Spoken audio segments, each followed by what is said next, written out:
Assalamualaikum warahmatullahi wabarakatuh. Saya Devi Anuswati dari kelas 6A Perbankan Syariah dan dari Universitas Muhammadiyah Profesor Dr. Hamka. Saya di sini untuk memenuhi tugas akhir mata kuliah manajemen risiko. Mata kuliah manajemen risiko. Nah, pasti di sini banyak banget ngebahas risiko-risiko. Nah, di sini saya akan membahas salah satunya yaitu risiko operasional. Resiko operasional yaitu resiko kerugian yang disebabkan atau yang diakibatkan oleh proses internal yang kurang memadai, kegagalan proses internal, kesalahan manusianya, kegagalan sistem, atau kejadian eksternal yang mempengaruhi operasional bank syariah tersebut. Nah, tujuan resiko operasional itu untuk meminimalisir dampak-dampak negatif dari fungsi sistemnya dan dari kasus-kasus yang dapat mengganggu sistem operasional si banknya tersebut. Nah, tadi sudah disebutkan di pengertian resiko operasional. Ada beberapa faktor. Yang pertama itu faktor internal, yang kedua faktor manusianya, yang ketiga faktor sistem, yang keempat faktor eksternal. Nah, kalau faktor internal yaitu resiko yang berhubungan dengan proses atau prosedur bank atau yang berkaitan dengan proses atau kegiatan harian bank. Nah, di dalam resiko faktor internal ini disebabkan oleh kurangnya pengawasan, pencucian uang, kekeliruan di bidang marketing, dan biasanya juga kesalahan dalam bertransaksi. Selanjutnya yaitu yang kedua, resiko manusia. Resiko manusia yaitu resiko yang berhubungan dengan karyawan bank. Manusia itu tidak hanya memberikan keuntungan tetapi juga bisa menimbulkan resiko bagi si perusahaannya. Misalnya ada human error and human fraud, atau human error itu kesalahan manusia.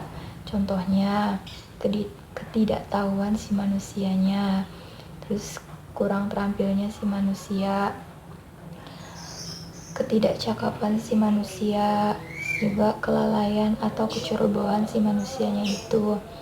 Nah, kalau yang human fraud atau kecurangan si manusia, contohnya itu kayak manipulasi, terus korupsi, sama pencurian. Yang ketiga itu resiko sistem. Resiko sistem yaitu resiko yang timbul dari penggunaan teknologi dan sistem informasi. Nah, saat ini operasional bank sangat tergantung pada teknologi dan sistem informasi. Selain memberikan kemudahan, teknologi informasi juga resikonya sangat tinggi. Nah, risiko sistem itu meliputi apa aja sih? Yang pertama itu kerusakan data. Yang kedua itu kesalahan entry data. Yang ketiga itu pengawasan yang tidak sesuai. Yang keempat itu kegagalan sistem teknologi informasi, dan masih banyak yang lagi. Nah, yang keempat itu resiko faktor eksternal. Resiko faktor eksternal yaitu resiko yang berkaitan dengan kejadian-kejadian yang berada di luar kontrol bank. Nah, apa aja sih resiko faktor eksternal? Itu meliputi yaitu kebakaran, perampokan, dan pencurian. Ketiga itu kerusuhan massal, pemogokan, dan masih banyak lagi. Ya, selanjutnya itu identifikasi resiko operasional. Resiko operasional dapat diklasifikasikan berdasarkan dua faktor terkait dengan risk event atau kejadian. Yang pertama itu frekuensi atau bagaimana terjadinya. Yang kedua itu dampak atau besaran kerugian yang ditimbulkan. Berdasarkan dua faktor tersebut, risk event terkait dengan risiko operasional dapat dikelompokkan menjadi 4. Yang pertama itu frekuensi rendah, dampak rendah, frekuensi rendah, dampak tinggi, frekuensi tinggi, dampak rendah, frekuensi tinggi, dampak tinggi. Nah, sebelumnya saya sudah membahas pengertian dari si risiko operasional, kemudian komponen-komponen risiko operasional, terus identifikasi risiko operasional. Nah, selanjutnya saya akan membahas pengelolaan risiko operasional. Apa aja sih pengelolaan risiko operasional? Yang pertama itu peningkatan kemampuan sumber daya manusia. Yang kedua itu pembagian tugas dan wewenang. Yang ketiga itu penentuan limit transaksi. Yang keempat itu metode autentifikasi yang bertujuan untuk mengenali keaslian identitas.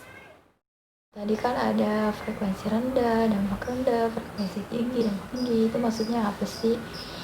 Nah, di sini saya akan memaparkan maksud dari hal tersebut. Kalau frekuensinya rendah, dampaknya rendah, itu tindakannya itu bisa dilakukan dengan terima risiko dan peningkatan pengawasan internal. Kalau frekuensinya rendah, dampaknya tinggi, tindakannya itu mitigasi risiko, bisa juga transfer atau di sharing. Kalau frekuensinya tinggi, dampaknya rendah, itu dimitigasi risiko juga.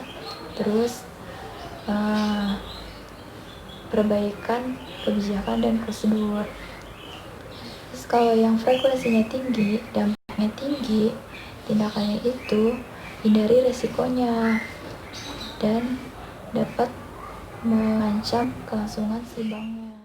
Selanjutnya metode pengukuran. Nah, di metode pengukuran ini ada 3 metode pengukurannya. Yang pertama itu pendekatan indikator dasar atau basic indicator approach, yaitu membuat cadangan kerugian sebesar X persen, misalnya 10% dari rata-rata pendapatan operasional bruto selama 3 tahun terakhir.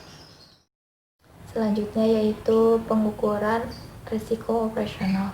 Basel 2 mensyaratkan agar bank menghitung, mengukur, dan mengalokasikan modal dengan cara yang serupa dengan risiko kredit dan risiko pasar. Yang ketiga yaitu pendekatan pengukuran lanjut atau Advanced Measurement Approach, yaitu model internal yang dibuat sendiri oleh bank dan harus mendapatkan persetujuan dari regulator atau OJK-nya. Nah, yang kedua itu pendekatan standar atau standardized approach, yaitu membuat cadangan kerugian dengan memperhitungkan kontribusi dari aktivitas utama bank seperti pembiayaan, pemasaran, corporate finance, trade finance, payment, and settlement. Itu saja yang dapat saya sampaikan. Semoga materi yang saya bahas ini bermanfaat untuk kita semua.